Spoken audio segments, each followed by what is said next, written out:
Olá, companheiros, muito boa tarde. Começando aqui mais uma análise internacional aqui na Causa Operária TV. Boa tarde, bem-vindos todos que estão no chat participando já aí. Convido vocês todos que estão no chat ou que não estão no chat também, mas estão acompanhando a gente, a contribuir com a Causa Operária TV.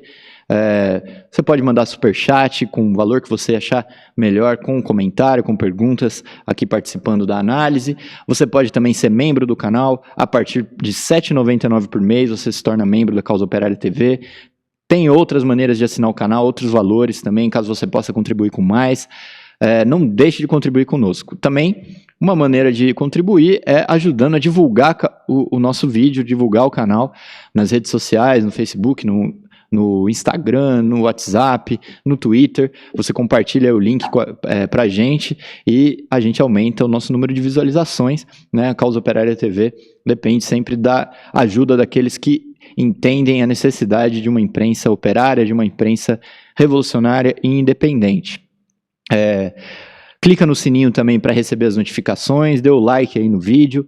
Tudo isso ajuda a Causa Operária TV a sempre aumentar aí o seu número de visualizações, as pessoas que entram em contato aí com o nosso canal.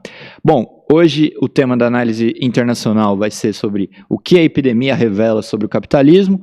Antes de passar a palavra para o companheiro Rui, eu quero mostrar o jornal Causa Operária, a edição 1103 do jornal Causa Operária, dizendo o seguinte, né? Aqui a manchete está falando sobre organizar o povo para lutar contra o genocídio, e eu queria convidar também vocês a lerem a quarta parte da entrevista com o companheiro Rui Costa Pimenta, falando sobre a história dos 40 anos do PCO, né? O PT, criado pelas greves e pelas bases, é um mito político.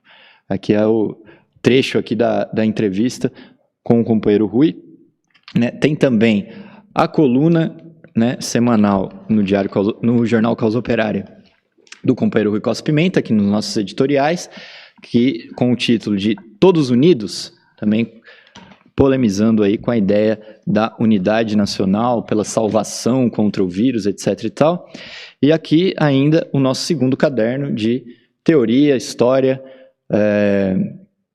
cultura, né? Nós temos os 150 anos, a homenagem aos 150 anos do nascimento do Lênin.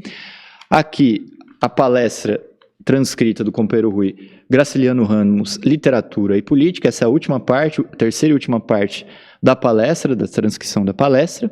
E também, nesse segundo caderno, tem aqui as análises internacionais, matérias internacionais para você.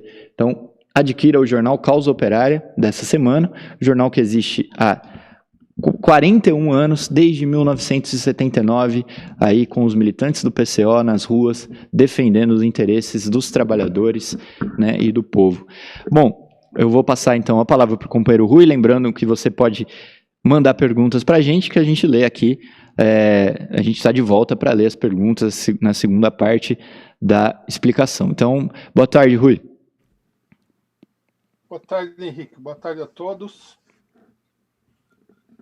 Nós escolhemos como tema hoje da análise internacional um tema mais geral, um tema mais, poderia se dizer assim, mais teórico, mas ele é analítico também, que é aquilo que a epidemia, né, e na sequência o desabamento da economia capitalista mundial revela sobre o capitalismo como sistema social, como modo de produção, como tipo de sociedade no qual nós vivemos, né?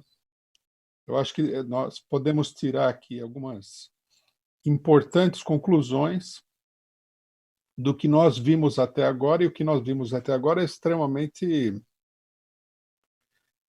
significativo desse ponto de vista, né?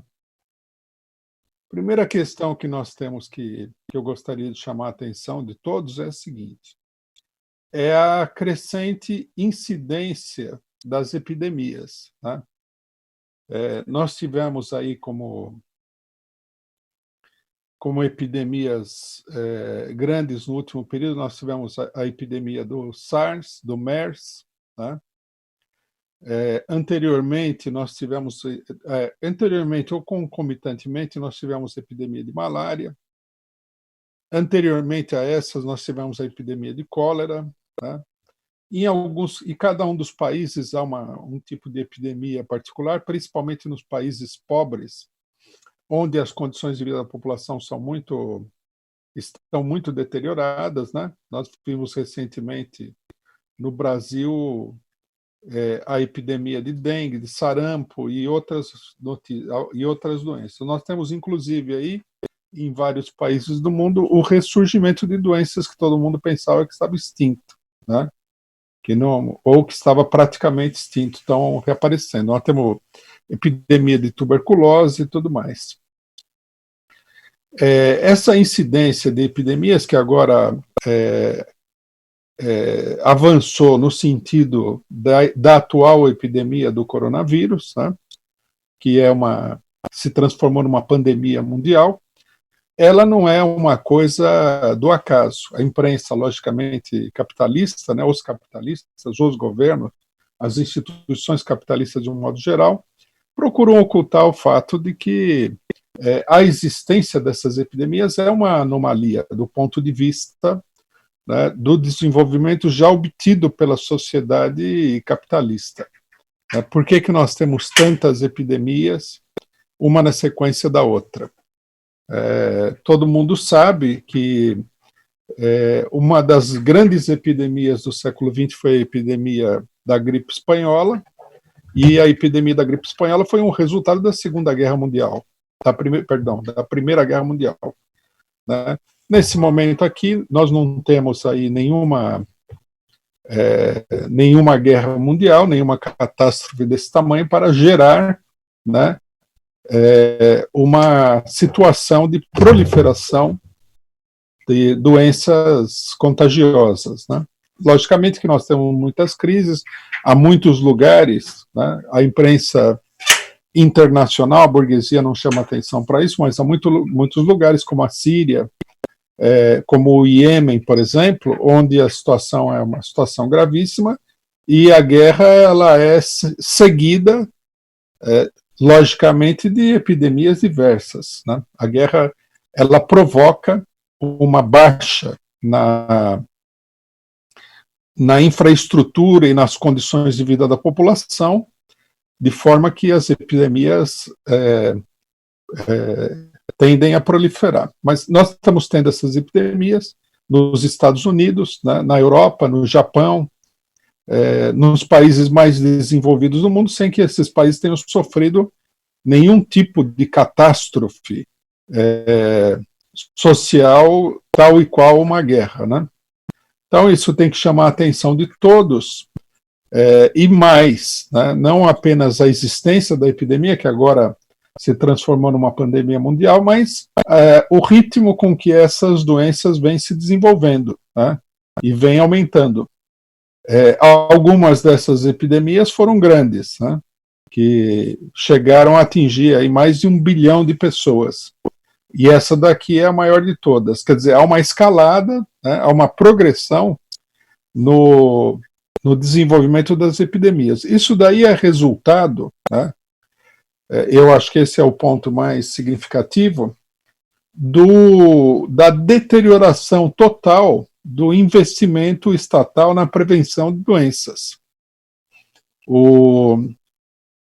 Uma coisa que, logicamente, não é dito. Com a política seguida pelo capitalismo internacionalmente de cortar os gastos públicos, um dos gastos públicos que foi cortado é justamente o gasto público da prevenção de determinado tipo de doença infecciosa e de higiene nas grandes cidades, etc. e tal, né?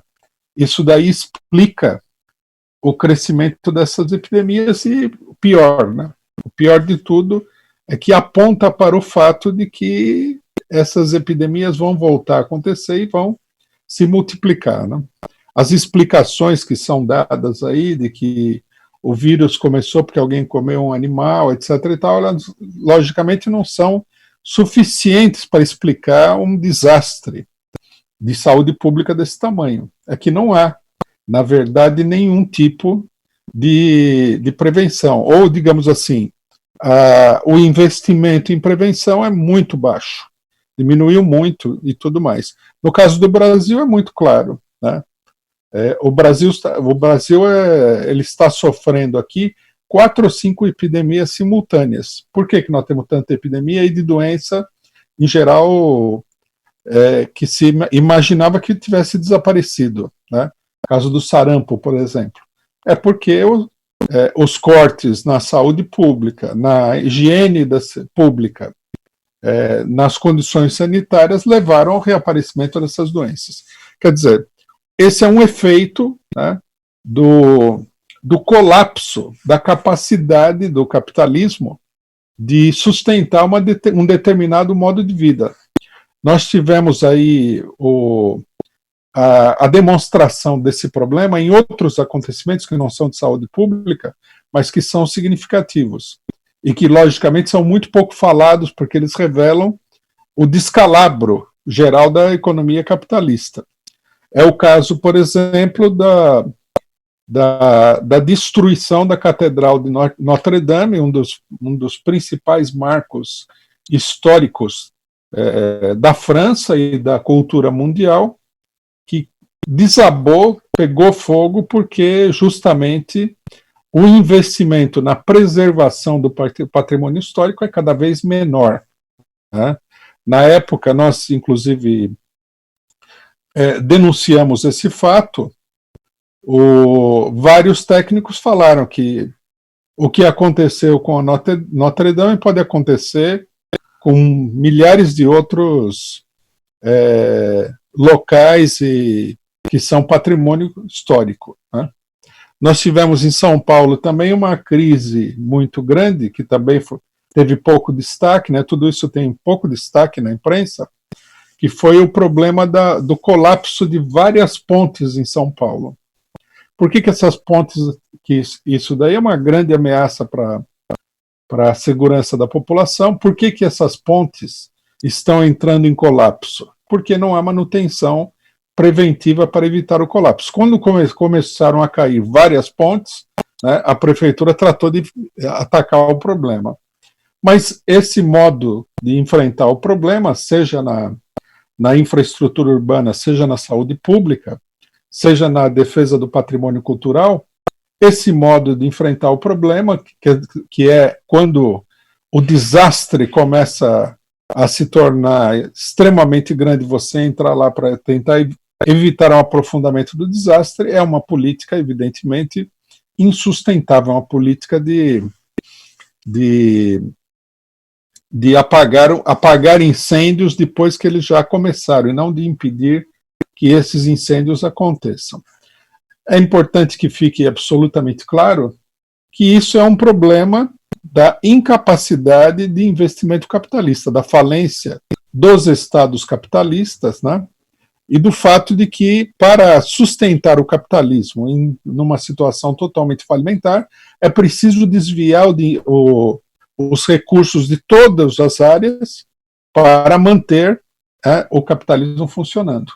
Se você tivesse um nível de investimento normal, os capitalistas eles entrariam em colapso, eles iriam à falência, que de qualquer maneira está acontecendo agora com o vírus. Mas o fato é que a sociedade capitalista ela se encontra diante de uma escolha: ou ela mantém a sociedade funcionando, ou ela sustenta os capitalistas em situação falimentar. Isso daí fica absolutamente claro, e o vírus ele mostra o impasse total dessa situação, né?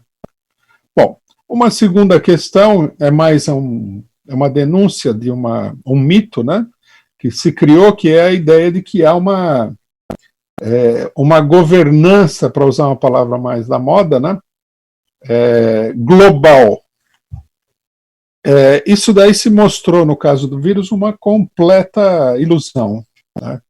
Não só em escala mundial, mas também em escala regional. Por exemplo, a União Europeia, que é uma unidade monetária e tudo mais, que dá ilusão para as pessoas que moram na Europa de que existe realmente uma unidade política, um governo centralizado, alguma coisa assim, ou pelo menos se caminha no sentido da constituição de um tal governo, se mostrou uma completa falácia. O único tipo de unidade que existe internacionalmente é a unidade entre os países imperialistas para defender os interesses dos grandes capitalistas. Toda a globalização, toda a unidade do mundo, a internacionalização, etc. e tal, ela só tem mesmo um significado financeiro.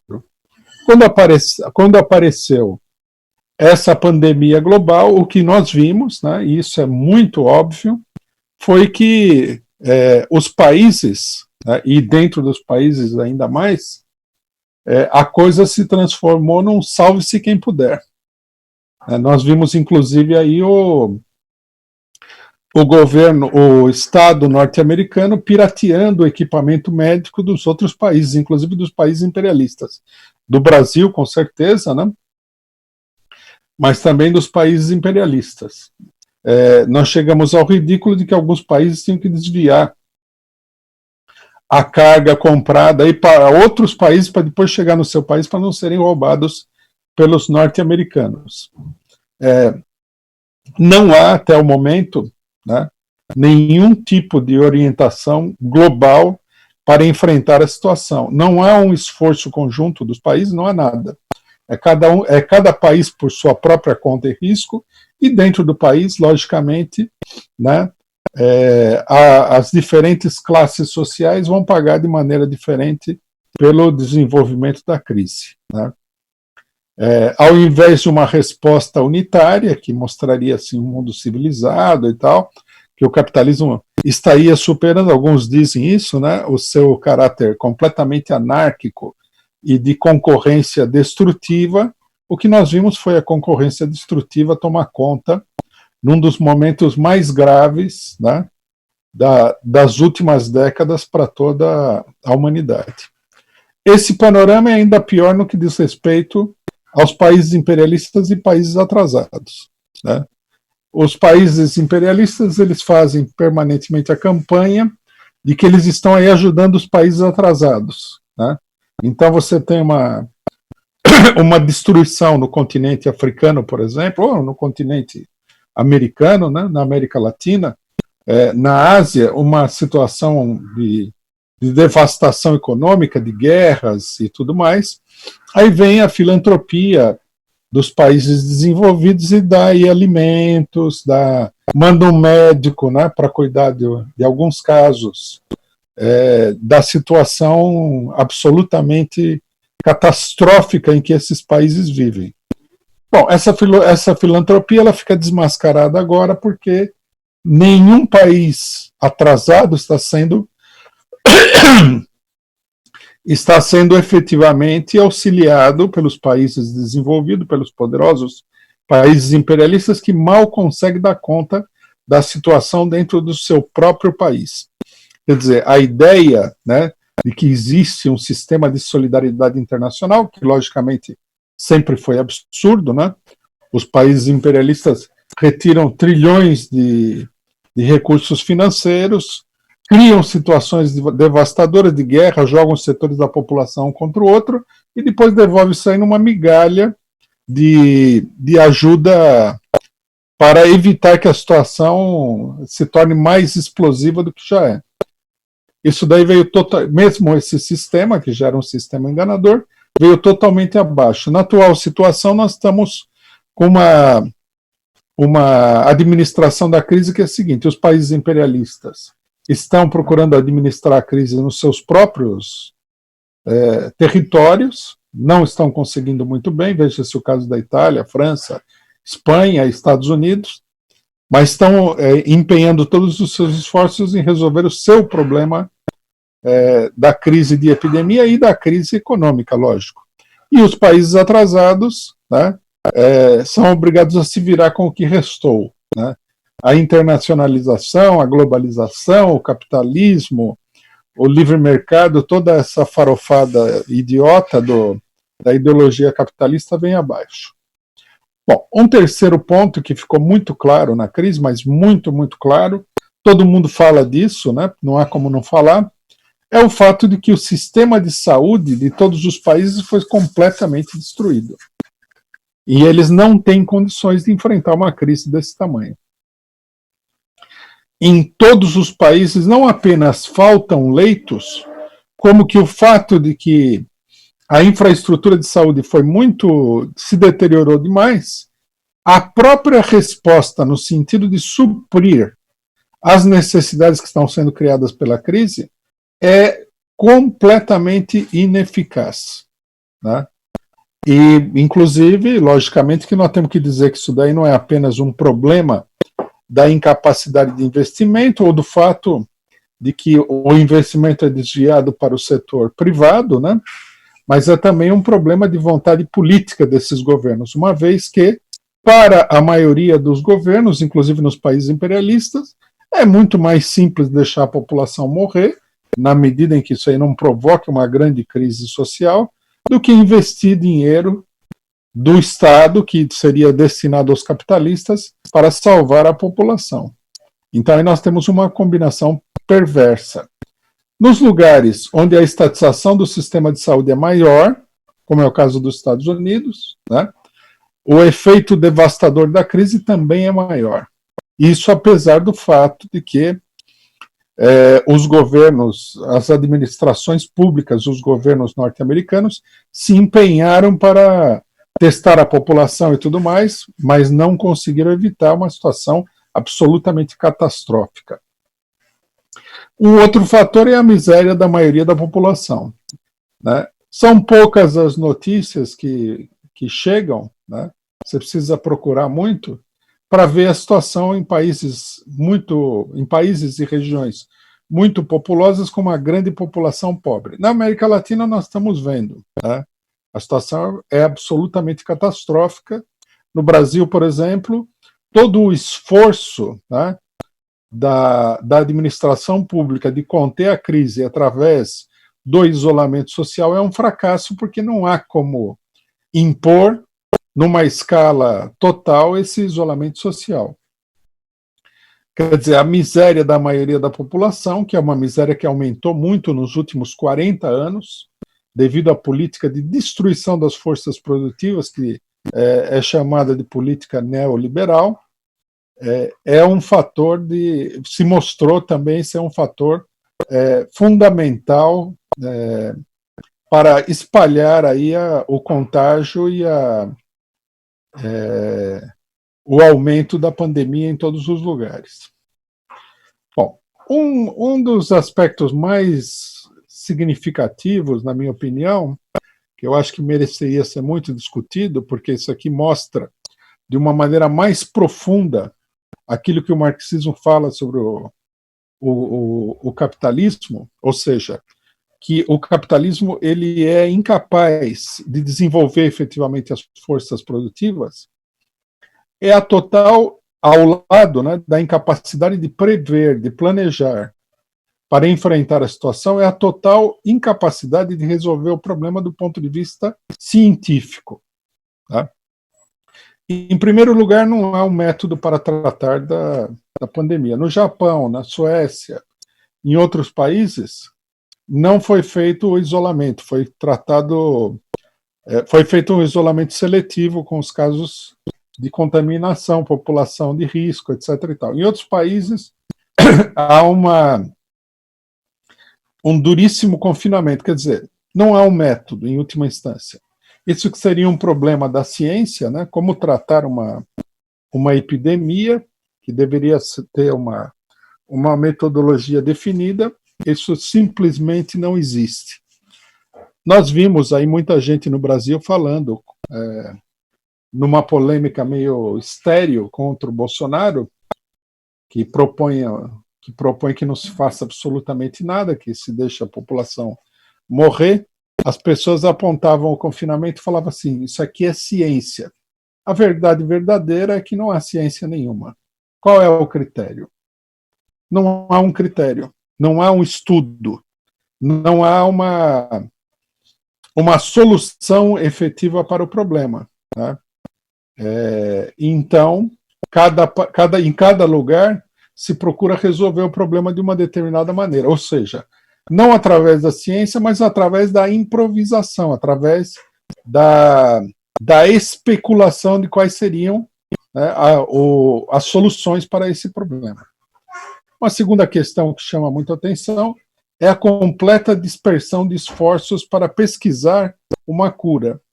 Nós estamos diante de um vírus que é uma espécie de vírus, é assim como essa doença é como uma pneumonia, como uma tuberculose.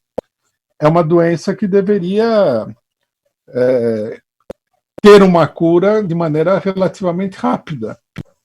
No entanto, a dispersão dos esforços para pesquisar uma cura, por exemplo, não se montou aí um esforço, já não digamos internacional, porque isso daí seria até impensável nas condições atuais do capitalismo, né?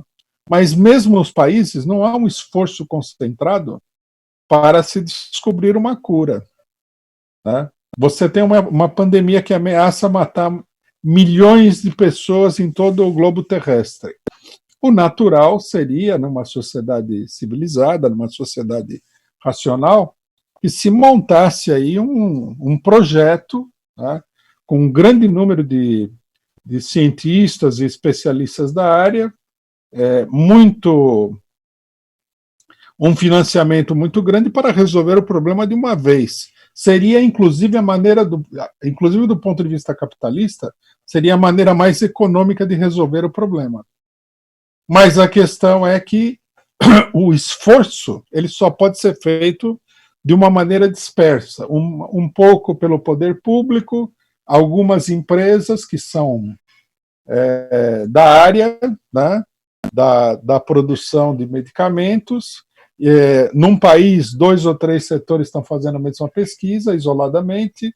No mundo inteiro, há 20, 30, 40, 50, sei lá, quantas pessoas para fazer essa pesquisa, quantos setores, né, para fazer essa pesquisa, e tudo isso um isolado do outro, e mais, né, ficou evidente que há uma concorrência entre as empresas capitalistas para ver qual delas aparece com uma cura, torna isso daí uma mercadoria, né, e ganha muito dinheiro. Enquanto isso, a população vai morrendo, e isso aí mostra o capitalismo como um sistema que bloqueia totalmente o desenvolvimento técnico-científico no mundo. Exatamente o contrário do que os defensores do capitalismo procuram apontar. A pesquisa privada é totalmente ineficiente, isso inclusive nós sabíamos, né? A falta de criatividade dos monopólios é uma característica permanente dessas grandes empresas. Normalmente, né, as inovações técnicas elas vêm de empresas menores, né, as empresas maiores sendo esses elefantes brancos que custam muito caro, são uma monstruosidade, mas não produzem absolutamente nada, né? E não há um investimento em pesquisa do ponto de vista estatal, né? Isso daí mostra, pegando o centro do problema, quer dizer, o desenvolvimento técnico, isso aqui mostra que o capitalismo é totalmente incapaz de promover um verdadeiro desenvolvimento técnico. E as pessoas se iludem com o desenvolvimento técnico que houve em determinadas áreas do capitalismo, que não foram nenhuma inovação das grandes empresas capitalistas, que se apropriaram de determinados achados científicos aí, que têm um longo desenvolvimento, e apresentam isso como sendo uma era de grande renovação tecnológica. A hora que o mundo inteiro enfrenta uma crise extraordinária, o capitalismo é totalmente incapaz de aparecer com a solução. Bom, já não já seria uma coisa positiva se o capitalismo não conseguisse simplesmente aparecer com a cura. Mas o capitalismo também não consegue dar conta de tratar as pessoas, né? O tratamento aqui, primeiro que a declaração de todos os médicos é o seguinte: o tratamento é controlar o problema da oxigenação da pessoa, né, com equipamentos respiratórios, ver se a pessoa melhora ou não, e torcer aí para que a pessoa melhore sozinha, porque não há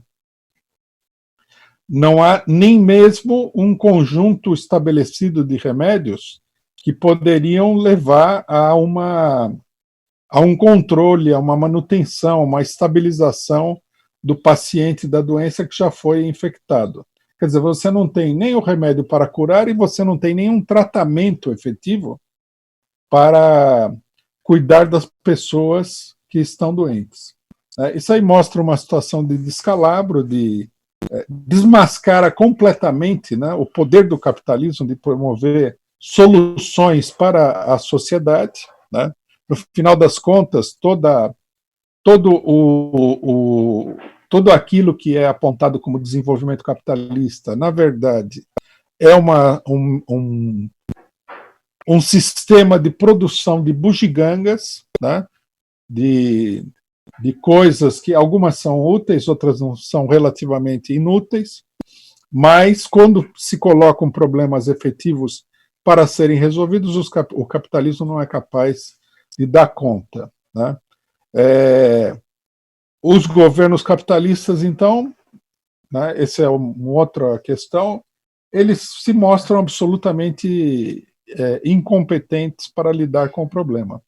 A administração da crise, a centralização de recursos, a iniciativa para produzir todo o material necessário é absolutamente ineficiente. Nós estamos aqui diante do espetáculo de ver os norte-americanos, né, o Estado norte-americano, sequestrando aí testes e outros equipamentos, porque, logicamente, é muito evidente, os Estados Unidos não têm condição de produzir isso daí rapidamente e em grande escala. Quer dizer, o maior país industrial do mundo tem que roubar os outros países, porque ele não consegue tomar uma decisão executiva de fazer com que rapidamente as empresas passem a suprir todas as necessidades da população ameaçada pela pandemia. É uma coisa absurda. De um modo geral, os governos capitalistas se dedicam a salvar os capitalistas, né? Operação essa que é apresentada com o seguinte nome: salvar a economia, que é um eufemismo absurdo, né? Não se trata de salvar nenhuma economia, se trata de salvar os capitalistas, né? Grandes quantidades de dinheiro vão para os bancos, para as empresas e para o povo no mundo inteiro sobram algumas esmolas, né? Nos países um pouco mais ricos e também onde a população tem uma propensão maior a se revoltar, a esmola é um pouquinho maior. Nos países mais pobres, a esmola é um pouquinho menor, né? E sempre é bom recordar que, curiosamente, né, como no caso do Brasil, essa esmola, essa migalha que os capitalistas dão para o povo é aplaudida como uma grande conquista social, quando, na realidade, né, o que nós vemos na economia mundial é uma coisa devastadora contra a população trabalhadora. Nós temos 22 milhões de novos demitidos nos Estados Unidos, cerca de 10 milhões de novos demitidos na França, há milhões de demissões, há centenas de milhões de demissões, isso daí deve chegar a um número incalculável no mundo todo. Quer dizer, são os trabalhadores pagando pesadamente a conta de uma crise que os capitalistas que governam o mundo não souberam administrar. Há o rebaixamento de salário e tudo mais, aí os governos vão lá, dão uma esmola para essa população que está sendo completamente pilhada, né? Está sendo pirateada por esses capitalistas, dão uma esmola que é para a pessoa não sair à rua e queimar tudo, né? No caso brasileiro, que nós já apontamos várias vezes, que isso aí era um cala-boca, né? Era uma tentativa de conter a crise, muito mais do que ajudar a população, ficou claro. À medida que a população não consegue colocar a mão, nem mesmo naqueles R$600 da ajuda emergencial, segundo alguns esquerdistas, uma grande conquista política, a população começa a se enervar e começa a se transformar, começa a adquirir um caráter violento, lógico, né? Ninguém vai morrer de fome pacificamente em casa, isso daí é uma coisa. Bom, a crise evidencia a profundidade da crise, ela evidencia duas coisas distintas. De um lado, a incapacidade estrutural do capitalismo de lidar com problemas dessa magnitude. O capitalismo é um sistema que já não tem condições de lidar com problemas dessa magnitude. Por quê? Porque as soluções, elas não existem soluções técnicas, não há meios técnicos e científicos, não há recursos, não há como fazer. Nós estamos como na Idade Média, onde a população não sabia o que era a peste bubônica e foi vítima dessa peste. Não. Hoje em dia existem vários recursos científicos, vários recursos tecnológicos, simplesmente que o modo de produção capitalista impede que esses recursos sejam utilizados para resolver efetivamente o problema que a população do mundo está enfrentando, né? Se nós tivermos amanhã um surto mais violento do que esse aqui é relativamente violento, é evidente que a população mundial vai sofrer como sofreu na Idade Média, apesar de que nós não estamos mais na Idade Média, nós estamos em plena era de desenvolvimento tecnológico, industrial e tudo mais. Quer dizer, esse é um problema social. O capitalismo não consegue se organizar devido às suas características, né? Os governos capitalistas não conseguem agir, não conseguem se organizar para enfrentar essa situação. Por outro lado, o outro problema que fica evidenciado é a fragilidade toda do sistema e da economia capitalista, né? Nós vemos que essa crise está paralisando totalmente a economia e já levou, na realidade, toda a economia capitalista à bancarrota. Ela simplesmente não abre falência generalizadamente, porque os estados vão sustentar isso daí com dinheiro público, ou seja, a população vai sustentar a sobrevivência dessas empresas capitalistas, que são empresas totalmente ineficientes, vai sustentar a continuidade de um regime que é uma carga, né, que é um fardo para a população mundial e que não traz nada de positivo, que não abre nenhuma perspectiva, que não permite nenhum avanço efetivo quando se trata de coisas de grandes proporções, né? Bom, para concluir, fica evidente que não há nenhuma solução para esses problemas, né, sem atacar o capitalismo, né? Quando os marxistas dizem que o capitalismo é um caminho para a barbárie, né, nós podemos comprovar que essa frase não é uma frase literária, não é mera retórica. O que está acontecendo hoje no mundo é uma situação de barbárie, né? É uma situação que seria concebível, né, num estágio de desenvolvimento econômico muito inferior, como, por exemplo, aconteceu na Idade Média, no século XVI, XVII, as diversas epidemias, mas que hoje em dia não deveria estar acontecendo. Só está acontecendo porque o capitalismo é incapaz de dar conta dessa situação. Quer dizer, fica absolutamente evidente para todos que a estatização do sistema de saúde é uma necessidade, que esse sistema de saúde precisaria ser organizado pelo povo e não por um punhado de capitalistas. A estatização de todo o conjunto de indústrias em torno da saúde, a começar pela indústria farmacêutica, a estatização dos bancos, que nesse momento de crise, eles estão sugando uma quantidade gigantesca da renda mundial simplesmente para que eles possam sobreviver, enquanto que a maioria da população está sofrendo com essa situação. E terceiro, para combater essas coisas é preciso também levantar as condições de vida da população. Uma população pobre, sem salário, sem limite na jornada de trabalho, sem aposentadoria, sem nada disso, que é o modelo que o capitalismo quer implementar de vida, né? O modo de vida que o capitalismo ao qual o capitalismo quer submeter a maioria da população, é impossível de enfrentar esse tipo de situação. Então nós temos aqui numa crise de grandes proporções, uma crise importante, ela revela, né, e nós poderíamos falar muitas outras coisas, mas o nosso espaço aqui não permite, vamos voltar nesse assunto, ela revela que o capitalismo não dá conta de enfrentar essas crises.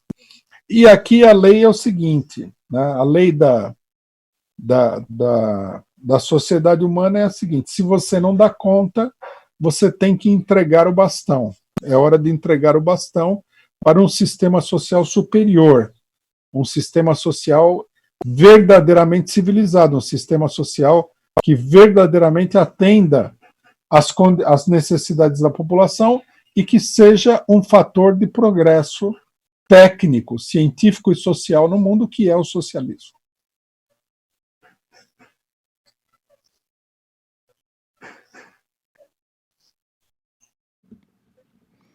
Olá, companheiros, vamos abrir para as perguntas.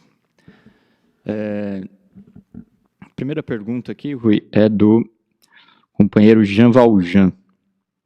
Ele pergunta o seguinte: como deve... Não, perdão. Não, é uma pergunta sobre a questão aqui, do David Ernest. Acho que essa questão da globalização é interessante. Antes a esquerda era contra a globalização. Aí agora eles parecem ser contra a desglobalização. O lance é ser contra? O lance é ser contra? É. Não, lógico. Como socialistas, nós almejamos uma sociedade mundial, né? A supressão das fronteiras nacionais e tudo mais. Só que a forma com que o capitalismo encaminha o problema, o capitalismo nunca vai resolver esse problema, nem vai chegar perto de resolver esse problema, né? E a crise atual mostra isso. A crise, ela, ao invés de aproximar aí os governos para uma solução comum, ela lançou uma incrível, né?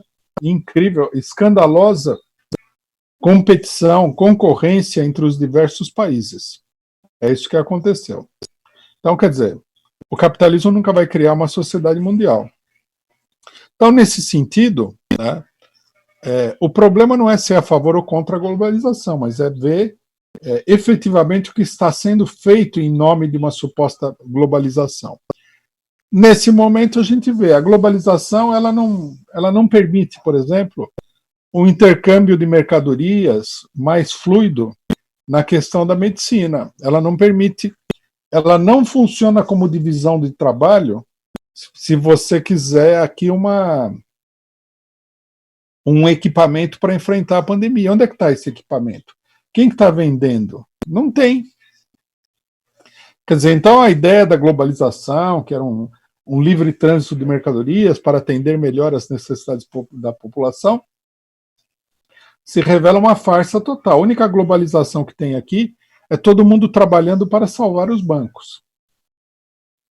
Então, logicamente que essa globalização ela tem que ser criticada, tem que ser combatida, né? Mas ela não pode ser combatida em nome de uma política, digamos assim, puramente isolacionista, né? Ela deve ser combatida em nome de uma política internacionalista, que só pode vir da classe trabalhadora, logicamente, não dos capitalistas, e que só tem sentido se for uma política baseada na luta pela expropriação do capital, pela destruição do poder político da burguesia. Pergunta aqui do Jean Valjean, agora sim. A hecatombe mundial é uma certeza. O fato das manobras, lei marcial, de preparação pelas elites mundiais de um confronto iminente e a inércia da esquerda mundial.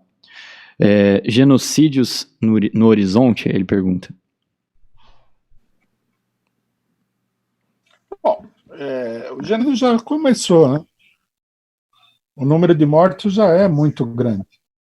A burguesia simplesmente ela procura organizar o genocídio. Se a população for reagir, né, à medida em que essa organização não dê conta de conter a revolta popular, isso sem dúvida nenhuma. Todos os mecanismos que estão sendo colocados em prática em nome de organizar a luta contra o coronavírus, o isolamento, etc. e tal, tudo isso daí vai se voltar contra a população. Né? Eu não vou dizer nem que é um erro, porque já seria subestimar o problema. É uma coisa absurda que setores da esquerda apoiem medidas ditatoriais em nome do combate à epidemia, né? É totalmente absurdo. Estão dando poder para os inimigos do povo, da humanidade, tudo. Não se pode fazer uma coisa dessa. Pergunta da Ana Cláudia Garcia. Rui, qual a análise política e econômica que você prevê para depois da epidemia? Olha, pelo que é difícil dizer isso daí, mas vamos fazer um comentário no seguinte sentido. Pelo que eu vi na grande imprensa econômica do imperialismo, do mercado financeiro, tipo Financial Times, Economist, Wall Street Journal, o que eu vi nesses órgãos de imprensa é que eles falam assim, que é preciso uma economia mais solidária. O que eles querem dizer é que isso aí fica claro, lendo com atenção o que eles falam, fica claro. O que eles querem dizer é o seguinte, que o Estado vai ter que sustentar várias empresas capitalistas aí que vão afundar. Não vai ter jeito. A economia solidária é uma economia solidária com os grandes capitalistas. Tá? É isso. Nesse sentido, o que eles querem dizer é o seguinte, ao invés de uma disciplina fiscal rígida, quer dizer, controle rígido do dinheiro público, né, do equilíbrio fiscal, vai ser necessário mudar um pouco essa política para salvar o capitalismo, porque o capitalismo está ameaçado. Você veja só que uma das economias que são um dos motores do funcionamento da economia mundial, que é a China, está com uma ameaça de PIB negativo de 6,5%. Os Estados Unidos tiveram só depois da crise do coronavírus 22 milhões de novos demitidos. Quer dizer, é um colapso da economia, é um desmoronamento da economia. Então, o que acontece? Obviamente que não dá para passar por cima da realidade. Você chegar numa política em que você não vai prestar dinheiro para ninguém, vai deixar todo mundo falir, o capitalismo vai à falência. Então, eu acho que nós vamos passar a etapa da economia solidária com os grandes capitalistas. E quem que vai pagar essa conta? Quem que vai arrumar? De onde vai vir o dinheiro para salvar as empresas capitalistas em situação falimentar, que é uma necessidade, inclusive, para salvar os bancos? Né? De onde vai vir esse dinheiro? Do bolso do povo. Nós, as pessoas aqui que trabalham, que recebem salário, que pagam imposto, que consomem determinado tipo de produto, essas pessoas vão pagar, como tem pagado sempre. Né? Vai haver um aprofundamento no ataque às condições de vida dos trabalhadores, uma redução brutal de salário. O Congresso Nacional Brasileiro, que é um Congresso Nacional cheio de heróis do povo, que aprovou a conquista dos R$600, a enorme conquista, acaba de cortar praticamente pela metade o salário de toda a força de trabalho no Brasil. Então, vocês imaginem aí para onde vai esse dinheiro? Para sustentar os capitalistas em situação falimentar. Então, nós temos que nos preparar aqui para trabalhar bastante, ser bem comportado, seguir as ordens do Dória e do Caiado, do Zema, do Bolsonaro também, do Mandetta. Mandetta agora caiu, né? Mas dos mandetas da vida, seguir todas essas orientações aí em nome da União Nacional, nos unir aí com essa direita civilizada para salvar os capitalistas. Eles precisam ser salvos, afinal de contas. Né? Quem que vai salvar os capitalistas se não for o povo? Se não for a classe trabalhadora? A única pergunta que fica sem resposta é: por que é que nós queremos salvar a classe capitalista? Não sei. Esse aí não consigo responder. Queria agradecer o superchat da Maria Ângela Abduch. Ela pergunta o seguinte: caro Rui, como você analisa a fala dos cientistas de que o tempo de 1 ano para a vacina contra o Covid-19 seria corrido e o tempo seguro seria de 2 anos? Isto por conta de testar vacinas.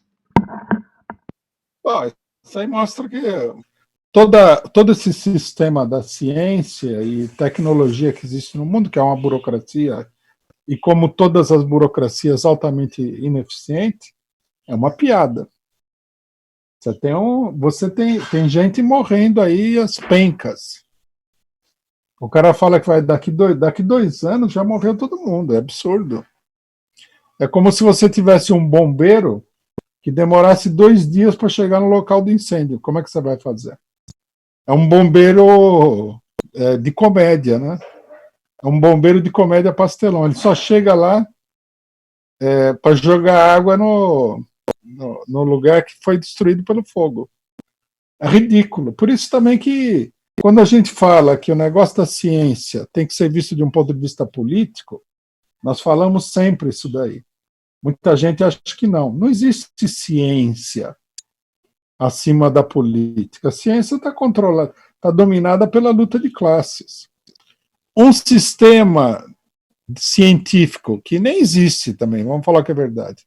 Aqui tem um companheiro que falou que são 41 vacinas sendo testadas e 301 remédios.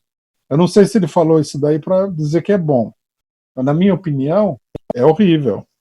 Quer dizer, todo mundo está testando vacina e alguns dizem que daqui a 2 anos eles vão aparecer com resultado. Esse pessoal deveria ser contratado para fazer comédia. Nesse caso aqui é humor negro, né? Porque um monte de gente vai morrer por causa dessa palhaçada deles. É uma palhaçada. O pessoal teria que aparecer com uma solução agora. Tá morrendo 1.000 pessoas por dia. Tá morrendo 1.000. Estão morrendo milhares de pessoas por dia agora no mundo. Milhares.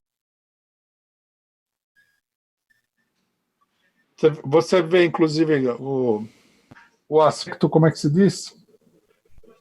Um aspecto disso daí é que você abre o jornal nacional e internacional, todo dia morrendo 2, 3 artistas, intelectuais e tal, que tem muitos deles são idosos, acima de 70 anos e tal.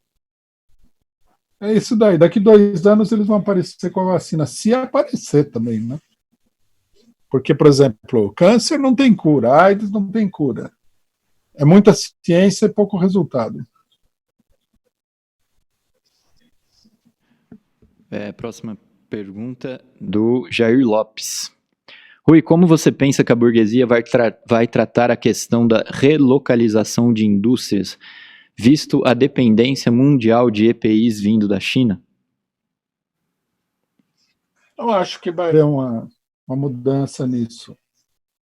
A China, ela produz mais, né, e o pessoal continua comprando da China, porque a mão de obra barata chinesa barateia o negócio, que é uma questão de economia, né? Para economizar, eles compram da China. Por exemplo, uma coisa interessante, por que no Brasil o pessoal não faz isso daí? Não tem nenhum equipamento ultra sofisticado que se tivesse também, vamos ter claro. A pior coisa que alguém poderia fazer agora é ficar respeitando as patentes, né? O governo ia chegar e falar: vamos quebrar todas as patentes aqui de todo o equipamento necessário para a pandemia. Mas ninguém faz isso daí. No Brasil não produzem nada. Não foi tomada nenhuma iniciativa. E apesar disso, tem muito esquerdista que elogia o Witzel e o Dória. Quer dizer, é fácil de ganhar elogio, né? Se você é de direita. Se você é de esquerda, tem muita gente disposta a jogar tinta em você, mas se você é de direita, é muito fácil você ganhar elogio da esquerda. É uma barbaridade isso aí. E vai continuar assim, porque o cidadão vai preferir comprar um computador montado na China, o cidadão. As empresas vão preferir montar o computador na China, porque o computador montado nos Estados Unidos e na França é mais caro. Essa aqui é a realidade. Você vê, por exemplo, uma coisa interessante, né? No Brasil, você paga 40% de importação por um computador. A Apple, ela continua fazendo o computador na China. Eles preferem vender o computador aqui com 40% em cima do que abrir uma fábrica. Isso aí mostra, logicamente, que pode ser que eles pudessem abrir a fábrica, não sei, tem muita coisa aí, mas o fato de não ter feito essa fábrica mostra como é lucrativo o produto montado na China com mão de obra barata.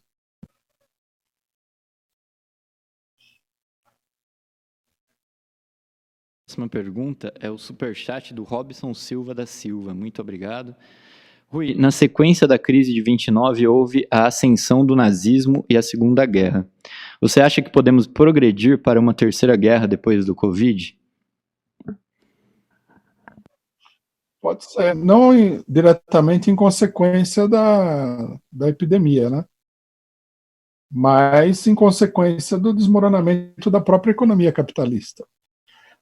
Se a economia de alguns países imperialistas bater no fundo do poço, enquanto que outros, pelo maior poder, continuarem aí mantendo a cabeça fora d'água por causa desse poder, isso daí pode levar a um conflito, sem dúvida nenhuma. A razão do conflito é a crise da economia. É o enxugamento das margens de manobra para a negociação. Né? É possível, sem dúvida nenhuma. Próxima pergunta, superchat da Silvia Lux, muito obrigado.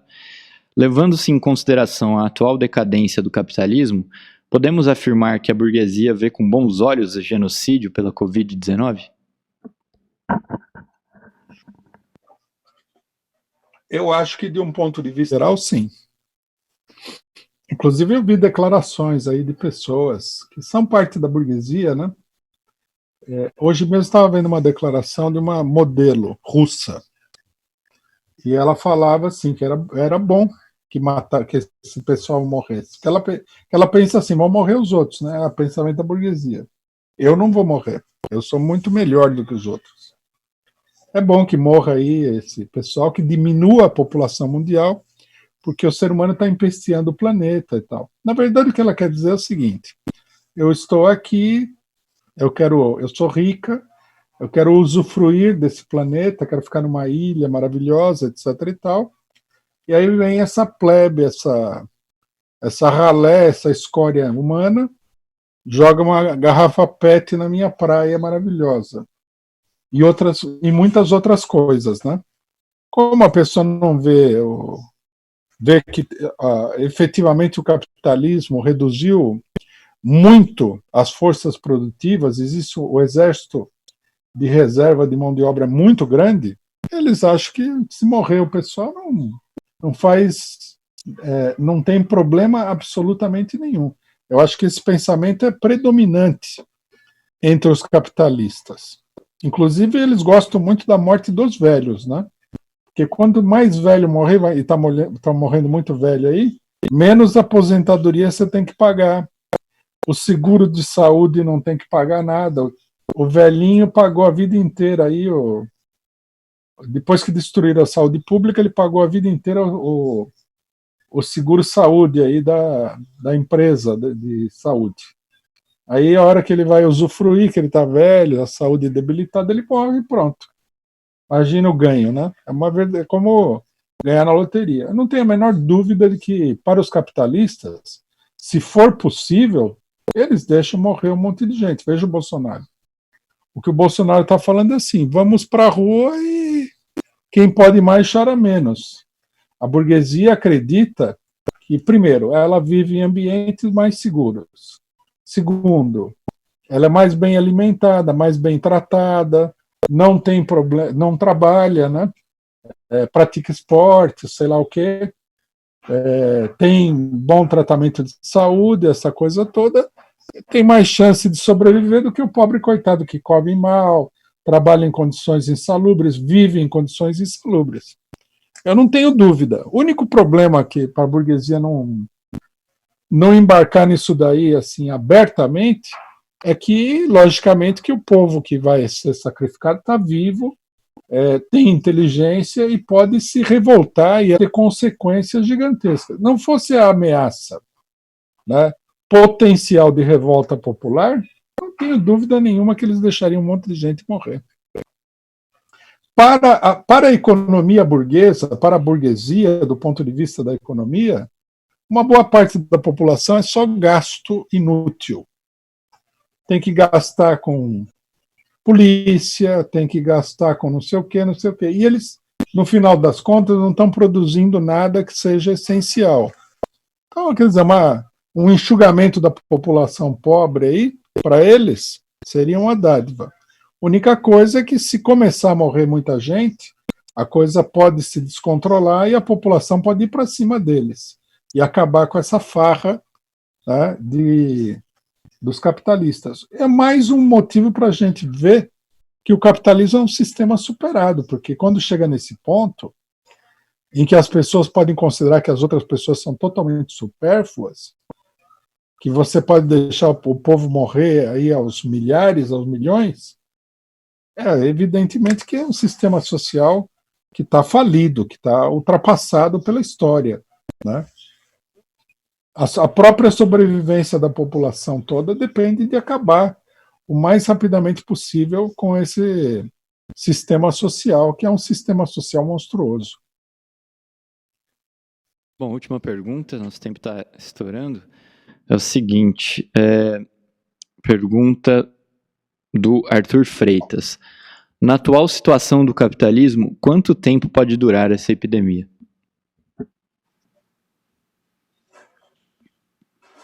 Olha, esse é um problema realmente para se pensar, viu? É até uma oportunidade de colocar o problema que eu acho que tem que ser colocado em debate. Essa epidemia pode demorar indefinidamente. Veja só, o pessoal, ou os governos, eles estão falando o seguinte: em começar a liberar o povo na maioria dos países do mundo. Aquele negócio, aquela onda da classe média brasileira do hashtag fique em casa, já está dando lugar a um hashtag vá trabalhar e morra. E eles dizem que isso daí é porque a curva da disseminação diminuiu, que é uma explicação meio besta, porque se você põe todo mundo na rua de novo, vai aumentar, né? Não há dúvida nenhuma. E mesmo que, vamos supor que você consiga diminuir, como você não tem vacina nem nada, isso daí pode ir e voltar inúmeras vezes. O poder de contaminação do Covid é enorme. Vamos supor que você consiga diminuir muito essa contaminação. Mas uma pessoa num determinado ambiente volta a contaminar todo mundo. A única expectativa para resolver o problema seria que, depois de um longo período, 1 ano, sei lá, 2 anos, uma parcela significativa da população estivesse imunizada. Então, por exemplo,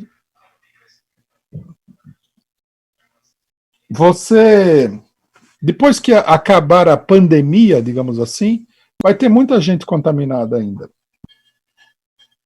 Tanto que eu vi várias colocações no seguinte sentido, de que eles querem usar os telefones para detectar pessoas que estão contaminadas. Então você vai saber, depois que acabar a epidemia, você saberia se perto de você alguma pessoa contaminada. Um negócio meio, não parece nem um pouquinho confiável. Eu acho que na realidade nós vamos ter, se não descobrirem aí uma maneira de controlar, de curar essa doença, nós vamos ter vários surtos maiores ou menores da epidemia. Pode ser que o surto não seja tão grande quanto agora, que eles sejam menores, mais localizados. Pode ser, mas nada garante que vai ser. Agora, a realidade é que a gente não pode, não tem condições de ver, não há nada que assegure que isso daí vai efetivamente passar. Significa que vai continuar morrendo gente, que vai continuar tendo gente doente.